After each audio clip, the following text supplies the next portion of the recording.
energy around. Wind energy is energy that can suit your every need. You can put a windmill in open fields, clear areas, and oceans.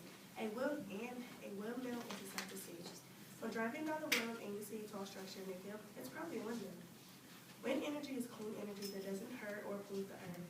Also, you can have big or small wind turbines. The small ones you can even install easily on your own time. Nowadays, we use energy for lots of things, from light to electronics. Why not choose the type of energy that generates from now will make a difference, meaning a safer, cleaner environment for generations to come. These are the meanings and reasons why our group chooses wind energy. Okay. Thank you, wind group. Hydroelectric. We think that pro-hydroelectric energy is the best energy source because water never runs out, and it also does not pollute the air. An example of a pro-hydroelectric is the Hoover Dam that generates around 4 million kilowatt hours each year, or to Nevada, Arizona, and California. Once a dam is built and equipment is installed, the flowing power is free and is a clean fuel source that is renewable yearly by snow and rainfall. Unlike geothermal, which costs billions of dollars, hydro is the cheapest because after everything is built, the water is free and renewable. That's how we think hydroelectric is the best. Thank you. Geothermal. Geothermal energy is the best energy resource because it doesn't take up too much space. It's a lot cheaper than other alternative resources. If each resource powered one house, geothermal energy would be the least expensive. And since geothermal energy can cool and heat homes, it saves 40% of your electric bill. Solar power may be good for the environment, but it's the most expensive alternative resource. It's only 20 to 35% reliable because the sun isn't always shining. Our resource is almost 100% reliable. Every time it rains, the superheated water in the ground is replenished, so it never runs out. Wind energy isn't reliable because it's not always windy, and the windmills move at high speed. It is more likely to break. Hydroelectric energy has a limited use depending on the rainfall each year.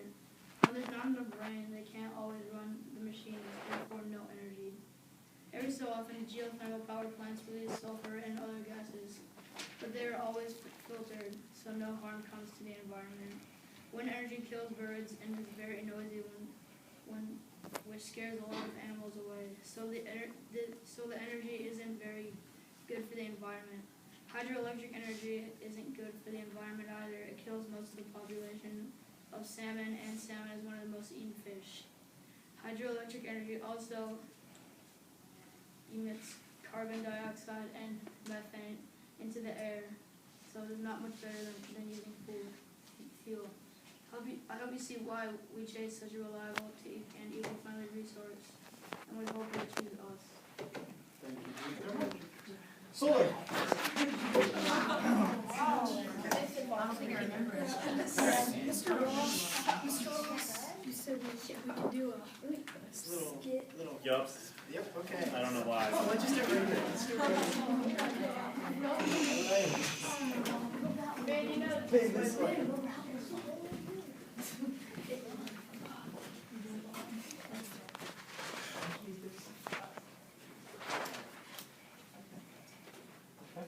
Hey Ben, what's cool about solar panels, dude? Solar panels, it's the most abundant, and it does not harm the environment like all the other electricity, So, what does that matter? Because wind power, geothermal does that. because there's no risk at all. So, It's not, do you have to fix it? no, because it's completely durable and does not break. So wind resistant? Like weather resistant? At all? Yeah, it is. Dude, I still don't believe you. I don't think it's true at all, man. Shake your fate, dude. Get out of here, man.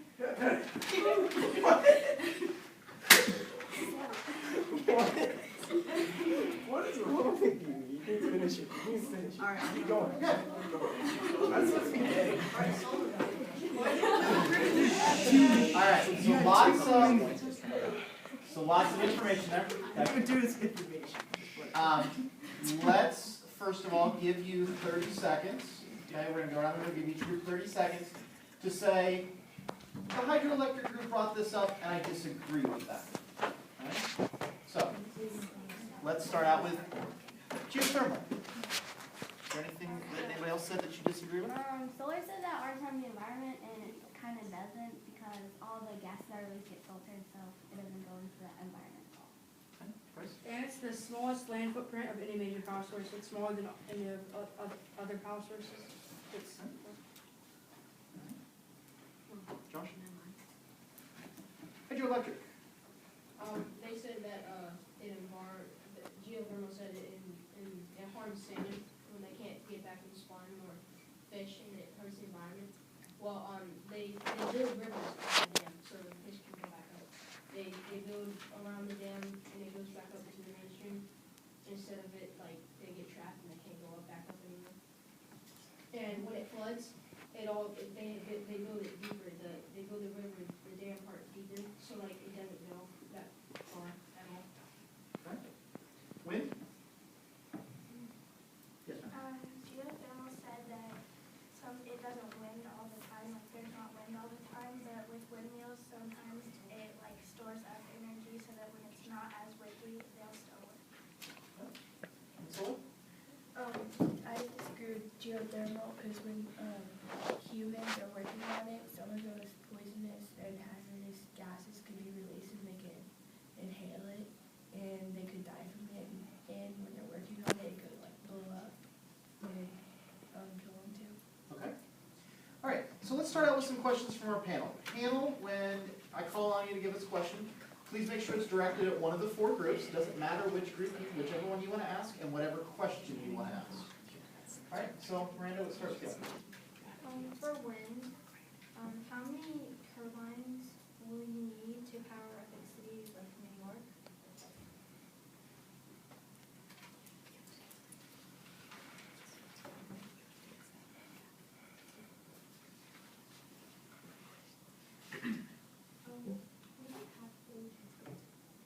Okay, do you have any information on energy output of one or multiple?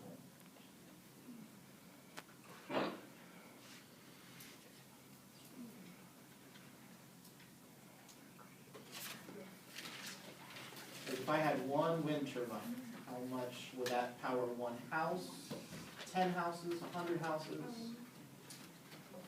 One wind turbine can power over 125 homes. Okay. Taylor, do you have a question? For hydroelectric, when the, because like of the dams, it blocks up salmon, so the salmon can't reproduce, that means less fish in the environment, which means less animals for, less fish for other animals to eat. How would you fix that? Well, like Vincent said, they build rivers around the dam that go back up to the main stream, so the salmon can go around the dam and not be harmed, then go back up into the main stream and continue their life. Greg? For geothermal, how much does it cost to make a geothermal plant? Are we referring to a large geothermal plant or one that would be for an individual house? A large. Okay.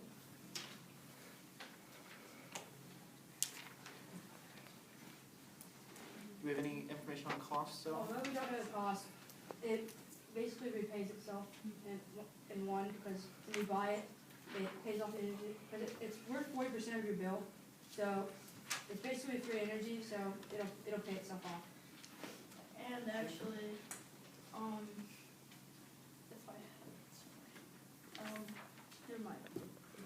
never mind. Do you have any information on if I wanted to put one in my house, how much it would cost? In the long term, it wouldn't cost too much. Like if you plan on having it for like probably the rest of your lifetime, it would be well worth it. But if you plan on having it for a year, 5 years, that probably won't be the best plan. It also kind of depends on where you live, because if you have to drill deeper, it'll be more expensive. You want to live like in the southwest area? Yeah. Yeah, Southwest. And why would I want to live in Southwest? Because it's not as far down as other places. What's not as far down? The super heated water or magma. You had your hand up, do you have something? Well, we did research on geothermal, and if they don't know, like, they say it can cost $1 billion or more just for the building of it, so. Like what kind? Like the big ones or the house ones? The power state, it costs about around probably $1 billion. Yeah, so. how And those would be does- large enough to power how much? Over 50,000 houses. Craig? This is off topic, but can we ask more than 2 questions? Sure. Oh. We'll get around to a lot of different questions. Vincent, do you have your hand up? Yeah, I was gonna say it because, it costs billions of dollars to get all this stuff out there. And it also takes about $250,000 to bring in skilled workers to run the piping and everything. And it also takes even more money because they have to be near geothermal, they have to be near places that have hot rocks. And so that's usually where volcanoes are, and large cities aren't near that, so they have to run electricity all the way back to some place that can charge, who knows what, and so, and if the plate breaks, they can cause geothermal, those plants can cause earthquakes from the hot rocks. Geothermal, what's your reaction? Alright, so he said that like it's a lot of money. Well, it also creates a lot of jobs, and that's kind of needed in this economy at the time. So, yeah. Also, it might cost about $1 billion, but, Go ahead, Josh. ours cost about $1 billion, but in the long term, like, it'll power a state for about 7 or 8 years, I think. So, in the long term, it will pay itself back, and they'll probably get more money than $1 billion.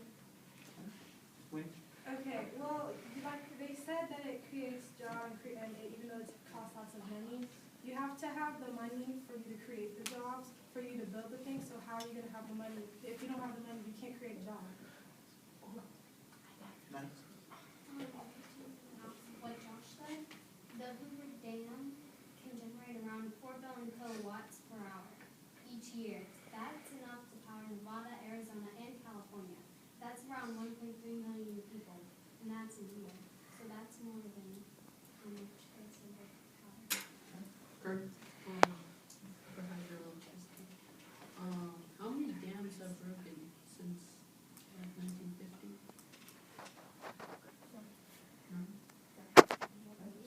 Blake? Now, when you said something about geothermal, don't you need skilled workers to build those Yeah. dams? And you don't want them to collapse. Well, what do those dams do to the environment? Don't you need to flood them? Doesn't it get rid of that? Well, the only places you can put a dam is where it's streams, and like very big streams, and where there's waterfalls, and that's the only place that they put it. So don't those animals live there? They do a land survey. They clear out the land before they do it. Same with geothermal, and then it takes over like 7 years to do it. But that gets rid of the animals. What do you do? We just do it. Second? When I was researching hydroelectric, I read that it increases the water temperature in the rivers, and that can lead to kill wildlife. So, it's bad. River? Our source is running all 24 hours of the day. Water is always flowing. The sun's only out about 12 hours a day, which makes your power only working about half of the day. We store energy though. Jared? Well, we can store all our solar energy right into one battery and power it overnight. Okay, like Ben said about killing the animals, well, if you have solar panels, they give off glares and they kill birds. Birds, they could just like. Glares? I'm sorry, I can't see which name? My name's Lexi. Lexi, okay. And two, don't birds eat fish, some of them? And it wouldn't really matter if our fish died.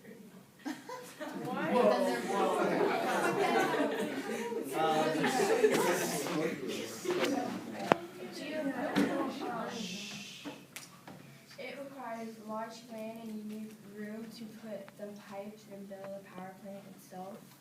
which is for the large ones. And then also geothermal could cause earthquakes, and it's a very, very high cost for construction and moving parts. And with the moving parts, it'll break very easy. Okay, before we take any more comments, let's take our first vote of the day. Okay, so panel members, you have 4 pictures in front of you.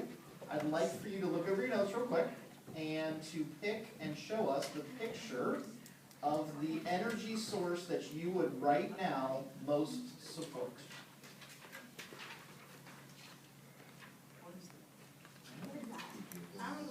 So we have 3 geothermal, which is Blake, Craig, and Daniel.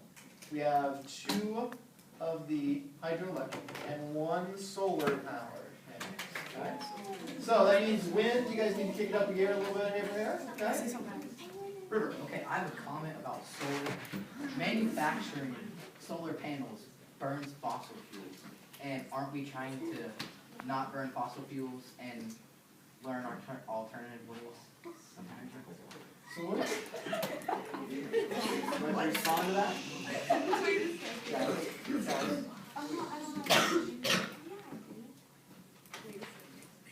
Hydro energy kills way more things than birds do, that Lane's saying. Glare comes off even your sunglasses or your car windshield. That can kill anything. So let's just knock that one out right there. And then even though we do burn fossil fuels, if you can figure out how, as Mr. Ross was saying, if you could get the stuff from plants into a solar panel, it would produce way more energy than any fossil fuel there is, and you can make more than you can make. Kelly? I'm confused by what Lexi said about how it doesn't matter if the fish die. Okay, what do you confused about? Because doesn't it matter if the fish die? That means that a lot of animals die because it messed up the ecosystem. Lexi, would you like to address that one? I think I just put the wrong words in my mouth because all of these resources have at least one difficulty, and they'll kill at least more than one bird or animal. So, and then back to solar, I know that it can restore energy overnight, well, daytime, but when it's bad weather out, they say that you can't really generate energy, and when it's cloudy, it's not accessible during night. Well, about the birds, we really shouldn't be talking about us killing birds because wind energy kills about. You knew that was coming. All right, so Wynn, would you like to address that claim? I would. Yes, ma'am. I would to address how Jordan said about us killing birds. So actually, each year birds, there are 100 million to 1 billion killed by hitting windows, and we only kill about 10,000 or 40,000. So they hit windows and die. Like, All right, first of all, can you stop talking about it? And second of all, with solar power, when you included the plants, have they invented that yet? No, but we're trying to. But you can't talk about If we that could invest more money instead of putting money into hydroelectricity or geothermal, I think we could get it. No, you have to really smart to do that, though. I think, and we've had this issue in a couple other classes, I think that you could say that every single one of your energy types is going to evolve into something different, okay? And it's going to get better with better technology. The problem that we have right now is if we're trying to decide which of these that we would want to support or invest in right now, okay? We have to look as we go through, okay? Sarah, you haven't asked a question, no?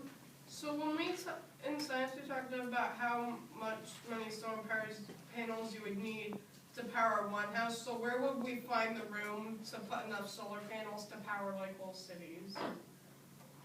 You can put them on roofs of buildings and Yeah, you put them on like you can put them on, if you could tear down wind turbines, you can put them all on their fields. I mean, geothermal plants, forget them. Jared?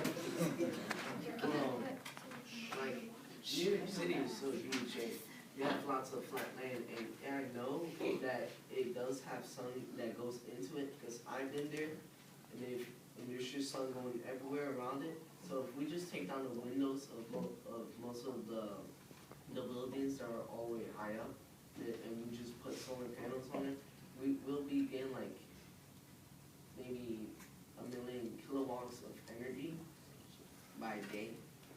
Just probably New York City, and probably like 5 states. If we do it for each and every state. I'm not trying to, like. Was it Courtney? Audrey. Audrey, I'm sorry. Well, during my research, it said that some experts think that it can take up to 11 years to produce the energy to make the solar panels work. So it's not reliable. Vincent. Yes, okay, I was doing research, I knew I was supposed to, but I was like anti-geothermal, but I went after solar anyways. One solar panel, they said that it has no moving parts, but they also build this, the base of it turns as the sun moves. So like, it does have movable parts. And also, one panel can probably power up to about 7 houses. And all those, places that you keep on talking about, how you're gonna fill all that land, they're already taking most of it. Oh, yeah, that's what we're trying to We figure out. got that from them? Whoa, all right, Hannah. Okay, I have something to say. How could our, like, source, how could it affect you guys if ours is underground? Like, it has nothing to do with the sunlight if it's underground. It has something to say about hydroelectric. We're not saying It doesn't take up land. It doesn't take up, yeah, it doesn't take up land above. And, the installation cost of the hydroelectric, I said, although effective cost is 0, the manufacturing and building a dam and installation of turbines is very costly.